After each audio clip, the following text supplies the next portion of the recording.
अब हमारे पास एक थ्योरम है, क्या कह रही है ये theorem, if A be a square matrix of the type n cross n।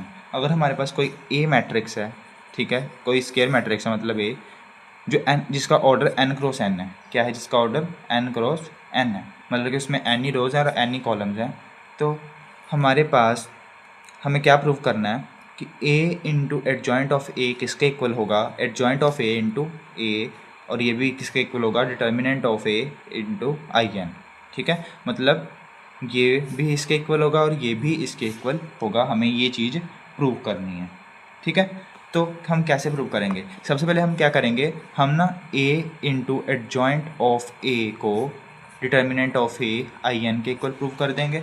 ठीक है, उसके बाद हम इसको adjoint of a into A को determinant of a into I N के इक्वल प्रूव कर देंगे। ठीक है, तो सबसे पहले हम इसको प्रूव करते हैं। तो इसको मैं 1 मान लेता हूँ, इसको मैं 2 मान लेता हूँ। ठीक है, यहाँ लिख लेना we have to prove this, हमें ये दो चीज़ें प्रूव करनी है। Taking LHS of equation number 1, equation number 1 की LHS ले लो, लेफ्ट हैंड साइड ले लो, a into adjoint of a।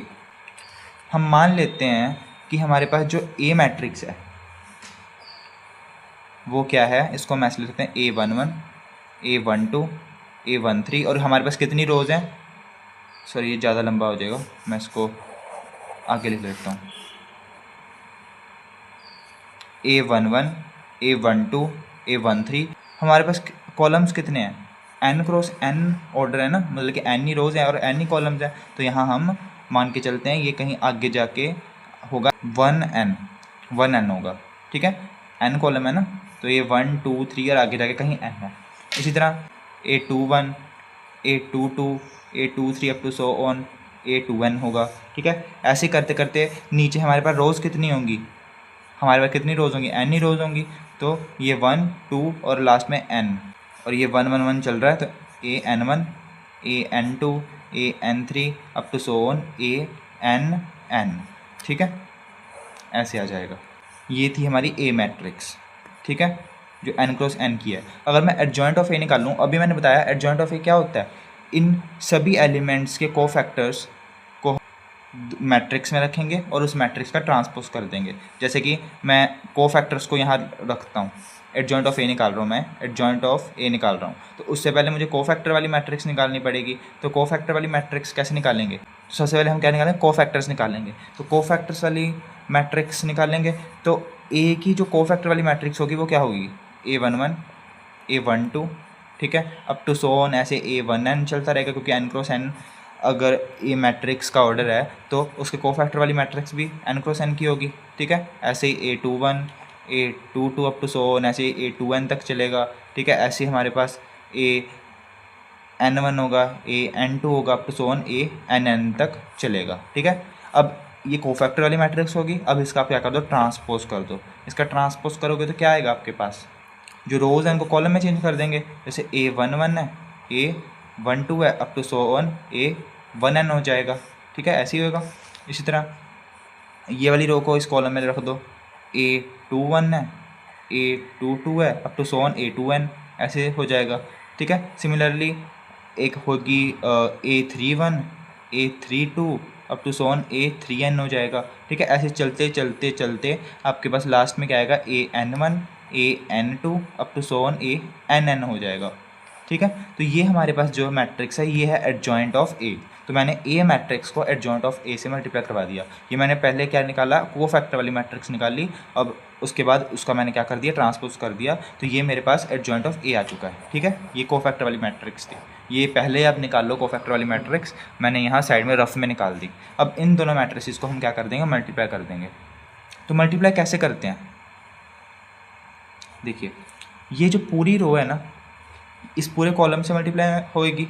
ठीक है, फिर ये पूरी रो इस कॉलम से मल्टीप्लाई होएगी, फिर ये पूरी रो इस कॉलम से, ऐसे करते करते ये वाली रो फिर लास्ट में जाके इस रो से मल्टीप्लाई होगी। ठीक है, तो हमारे पास क्या आएगा, आगा कह रहा हूँ, आएगा A11 into capital A11 capital A11 plus A12 into capital A12, A12 into capital A12 plus A13 into capital A13, ठीक है। ऐसे करते करते लास्ट में जाके A1n इंटू कैपिटल A1n, ठीक है।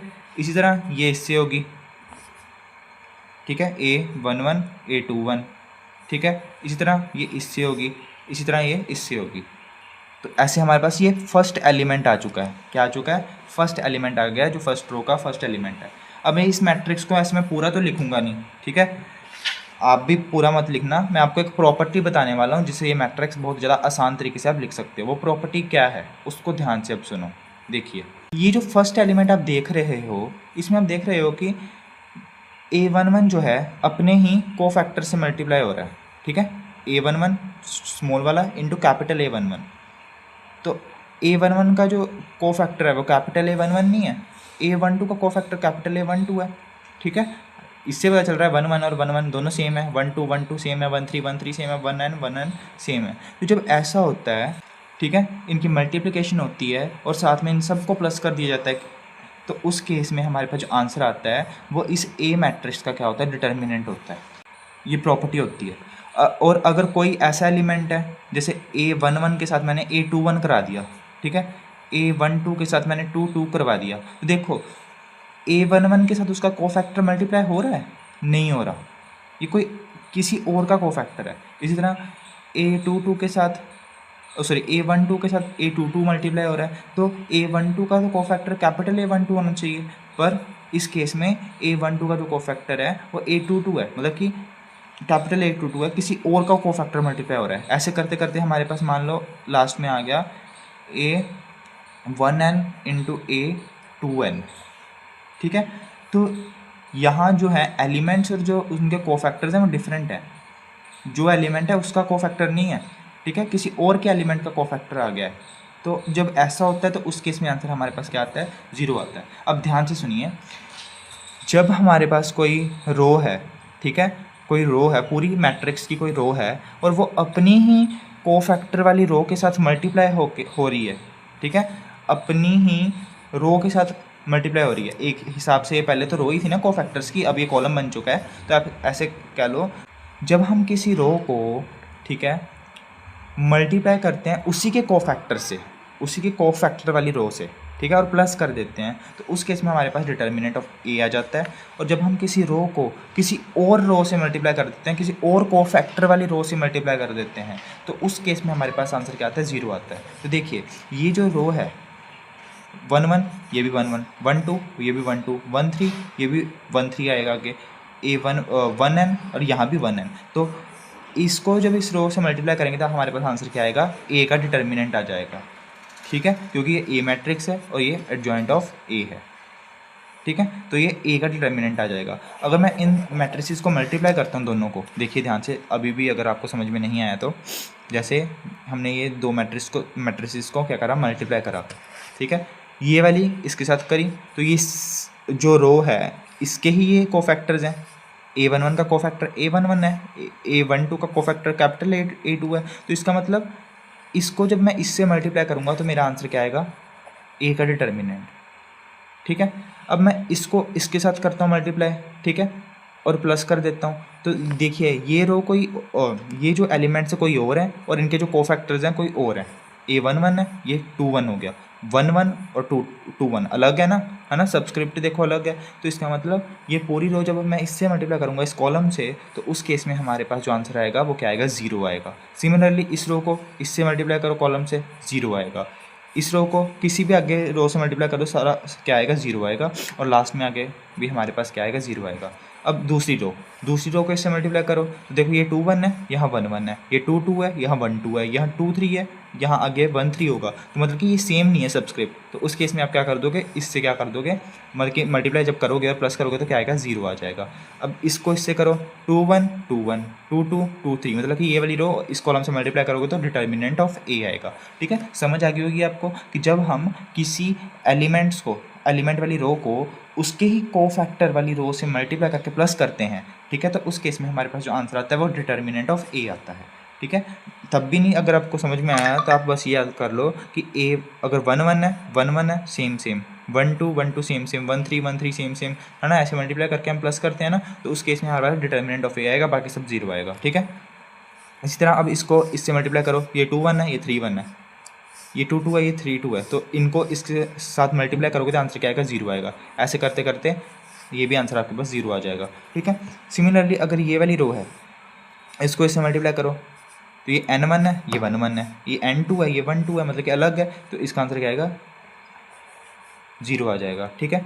ये वाली रो को अब इससे इसके साथ करो, ये n1 है, ये 2 1 है, ये n2 है, 2 2 है, ऐसे करते करते सारी अलग है, तो ये 0 आ जाएगा। इसको इसके साथ करो, ये 0 आ जाएगा। ऐसे करते करते जब इसको इसके साथ करोगे तो ये n1 है, ये n1 है, n2 है, n2 में सेम है, तो इसका आंसर क्या आएगा, डिटर्मिनेंट आ जाएगा। ठीक है। तो ये हमारे पास क्या आ गई, मैट्रिक्स आ गई।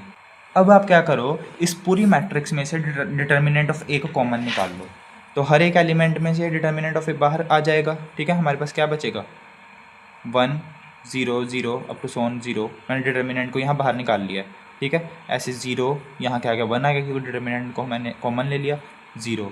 ठीक है। इसी तरह आगे चलते चलते 0 0 0 अप टू सोन यहाँ 1 आ जाएगा। ठीक है। अब ये जो मैट्रिक्स आप देख सकते हो, ये कैसी मैट्रिक्स है, ऐसी मैट्रिक्स नहीं है 1 0 0 0 1 0 0 0 1, ऐसी वाली मैट्रिक्स है। ठीक है। ये n क्रॉस n ऑर्डर की है, इसलिए ज़्यादा बड़ी मैट्रिक्स है। और मैं 3 क्रॉस 3 ऑर्डर में दिखाऊं तो हमारे पास ऐसी मैट्रिक्स, ये कौन सी मैट्रिक्स होती है, ये होती है आइडेंटिटी मैट्रिक्स। कौन सी होती है ये, आइडेंटिटी मैट्रिक्स, जिसके डायगोनल एलिमेंट्स सारे क्या होते हैं, 1 होते हैं। तो इसमें भी जो सारे डायगोनल एलिमेंट्स है वो क्या है, 1 है। तो इसलिए इसको हम क्या लिख सकते हैं, आई एन। आइडेंटिटी मैट्रिक्स को हम कैसे लिखते हैं, आई एन से लिखते हैं। ठीक है। तो ये क्या कहेगा, determinant of A into I N, determinant of A into I N. ठीक है। और आगे हमने स्टार्ट कहाँ से किया था, ए इंटू एडजॉइंट ऑफ ए से हमने स्टार्ट किया था। ठीक है। ये होगी इक्वेशन नंबर 2, यहीं से स्टार्ट करा था। बाकी हमारा जो इक्वेशन नंबर 1 है वो प्रूव होगी। ठीक है। 1 ही है, मतलब ये इक्वेशन नंबर 1 हमारी प्रूव होगी। सिमिलरली आपको क्या करना है, इक्वेशन नंबर 2 को प्रूव करना है। ठीक है। उस केस में भी हम क्या करेंगे, हम ऐसे एलिमेंट्स लेंगे, A11 A12 A13 ऐसे करेंगे। ठीक है। यहाँ आप देख सकते हो दूसरे में एडजॉइंट ऑफ ए पहले है, ये वाली मैट्रिक्स क्या है, पहले है, और ये वाली मैट्रिक्स क्या हो जाएगी, बाद में हो जाएगी। ठीक है। तो यही आपको करना है, ये मैट्रिक्स को पहले रख दो, इस मैट्रिक्स को बाद में रख दो, तो आपके पास क्या आ जाएगा, और मल्टीप्लाई कर दो तो आपके पास सेम टू सेम डिट्टो यही मैट्रिक्स आ जाएगी। ठीक है। मल्टीप्लाई करने के बाद सिमिलरली। ठीक है। तो आगे आपको खुद करना है, ये आपका होमवर्क है। सिमिलरली हमारे पास क्या आ जाएगा, similarly adjoint of A into A किसके इक्वल आ जाएगा, determinant of A into identity matrix. Equation number 1 और 2 आ गई। तो फ्रॉम 1 एंड 2 हमारे पास क्या आ गया, A into adjoint of A is equal to determinant, sorry, adjoint of A into A is equal to determinant of A into I N. ठीक है। बहुत इंपॉर्टेंट रिजल्ट है, आगे की थ्योरम में ये काम आएगा।